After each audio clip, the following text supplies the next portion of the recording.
ఏంటి గుండెల్లో బ్యాంకి వద్దు, తీసేయమని ఊళ్ళోనే బ్యాంకి వద్దు, మాకు లెక్కిళ్ళేనప్పుడు మాకు లోన్ కావాలా.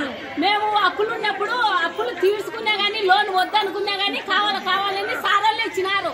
ఇప్పుడు మాకు డాక్లే లెక్క కావాలా. 3 నెలలు అవుతుంది మాకు లెక్క కావాలా. అప్పు తీరిపోయి 3 నెలలు అవుతుంది మాకు అప్పు కావాలా, లెక్క కావాలా. మాకు డాక్రా వాళ్ళకి అందరికి బ్యాంకు మేనేజర్ నాకు ఎటువంటి సంబంధం లేదంటున్నారు. బ్యాంకు మేనేజర్ ఎటువంటి సంబంధం లేదు అసలు. వీళ్ళే పైన రాలే అంటారు. ఎందుకు మన బ్యాంక్ ఎందుకు మేము కూలి వద్ద తినాలా, లేకుంటే తిండికి లేకుంటే మేము కంతులు కట్టుకున్నాం సార్.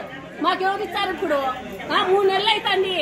1 రోజు 2 రోజులు కాదు, 3 నెలలు అడగబట్టి లెక్కలు అడగండి మీరు.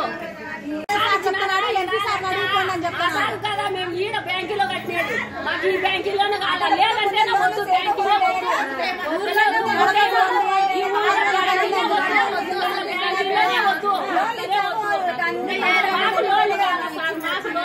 మరిన్ని వీడియోస్ కోసం ఛానల్ ని సబ్స్క్రైబ్ చేయండి. లేటెస్ట్ అప్డేట్స్ కోసం వాట్సాప్ ఛానల్ ని ఫాలో చేయండి. అండ్ లింక్ డిస్క్రిప్షన్ లో ఉంది.